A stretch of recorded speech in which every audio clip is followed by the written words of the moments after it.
They both said this was a basketball play. Now, Greeny, let's be honest. If this was the other way around, oh, Lord, you can only imagine how the conversation would have gone. Yeah, I absolutely agree. And when you think about this circumstance in this day and age that we're in, a lot of people project their own subjective feelings on these ladies as, you know, people that have gotten. They just want to. If this were the other way around, oh Lord, you could have only imagined how the conversation would have. Well, you know what, Monica? That's a good point. That's a good point. Every now and then, well, you know what they say, a dead clock is right twice a day. Monica. Breaking. ESPN's Monica McNutt just veered off the hypocrisy highway to clap back at Caitlin Clark, right after Angel Reese delivered a full-on WWE moment. Funny how silent everyone was when Clark was getting thrown around like she owed someone cash. Now suddenly it's a national scandal. Strap in.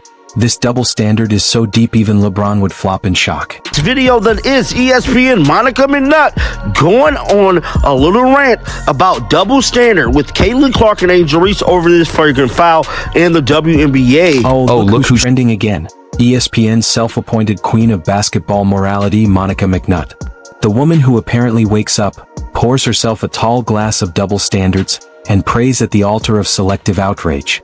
Because when Caitlin Clark gets body slammed like she's a linebacker for the Ravens, crickets, dead silence. You could hear a pin drop in the ESPN studio, right between Stephen A. Smith yelling about LeBron and some guy still trying to figure out baseball. Oh! And they will go to the monitor. Wait a second. To review this one. Yeah, that's right. Boom! Cold clock in her head. Oh, so this was the other way around. Oh, okay. The only difference is one was a hard foul that got called a flagrant, and one was a blatant non-play on the basketball. Let me just whack Caitlin Clark across the head. And as you can see, she was fairly far from the basketball. She was fairly far from the basketball. This was a clean, oh, now's my chance to get a swipe in.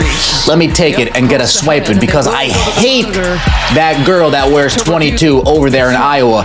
And then look at our soft-ass teammates. Look at the sack of potatoes doing absolutely nothing while Caitlin Clark sits on the floor. No, nobody stands up for, Nalissa, have fun in Dallas, honey. See, you wouldn't want to be you. We had to bring in some real teammates. But what did Caitlin Clark do? What did Caitlin Clark do in this situation? But fast forward one dramatic flick from Angel Reese, and suddenly Monica McNutt is on full TED Talk mode. How to misinterpret basketball for clout and chaos. It's like clockwork.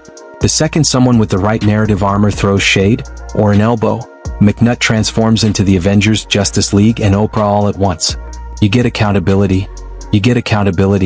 Just don't expect any if your name is Caitlin Clark. Wow. One game into the WNBA season, guys.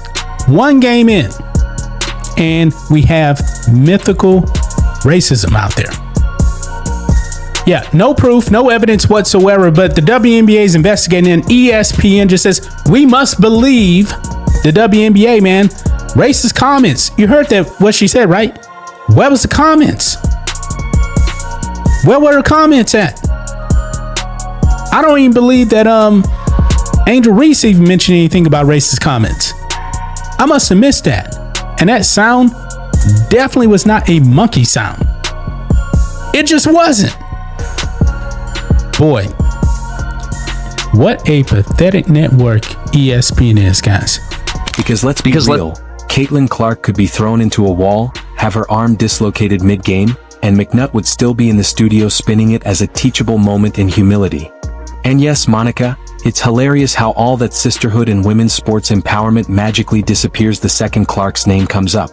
Looks like objectivity went on a permanent sabbatical. I think it's time to take away the microphone from Monica McNutt. I'm sick of her, bro. I'm really sick of her. This is the biggest goalpost mover in the media when it comes to Caitlin Clark. Remember when Caitlin Clark got shoved to the floor like she owed someone rent? Not a peep from McNutt. Silence so loud you could hear ESPN execs shuffling scripts, wondering if consistency was worth the ratings. Nope, not worth it. But when Angel Reese shows a little post-bucket flair, suddenly it's an emergency. Sirens. Cut to Monica in full rhetorical armor.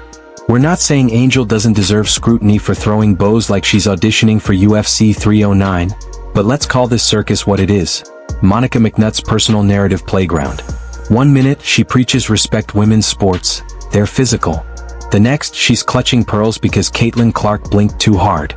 And this isn't a slip-up, it's McNuttian doctrine. If Clark does it, it's a problem.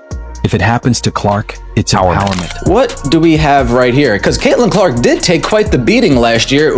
Was it just Angel Reese, or did other players decide to take some cheap shots at Caitlin? Oh, it was other players. That's interesting. Chicago Sky. We're gonna... Oh, whoa, whoa, whoa! Did you see what Caitlin Clark did? What did she do after a hard foul?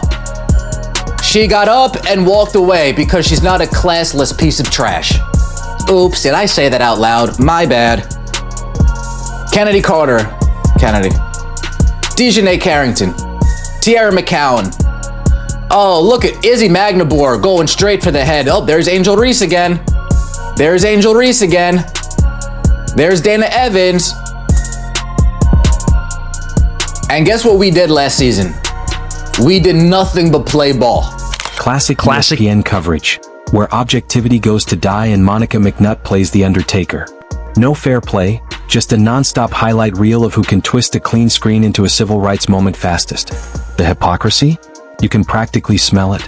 Remember when Clark got bulldozed 3 games in a row? ESPN treated it like a cute montage of hustle, passion, intensity.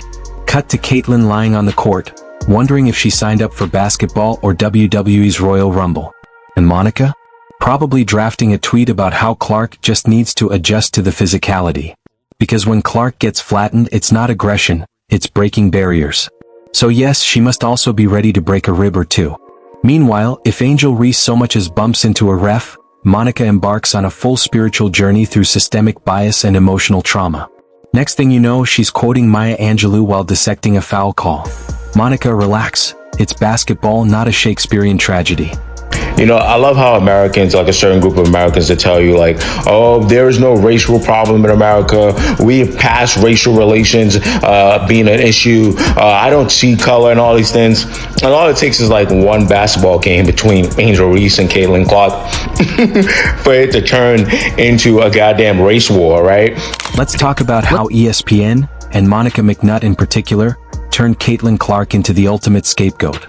The girl who's made women's college basketball must-watch TV, so much so that people are skipping NBA games just to see her drain 30-foot threes like it's the Olympics. But nope, the real problem isn't that Clark is revolutionizing viewership. It's that she doesn't know her place. Translation, she's not playing by Monica's ever-changing rulebook. It's fascinating how McNutt preaches the rise of women's sports, but only if it comes with a curated, sanitized version of femininity. Strong? Yes. Competitive? Absolutely. But only if you smile politely after being blindsided and thank your opponent for the opportunity to be concussed. Monica's version of equality seems to involve Caitlin Clark being the league's emotional punching bag, while every foul against her gets spun into a motivational poster.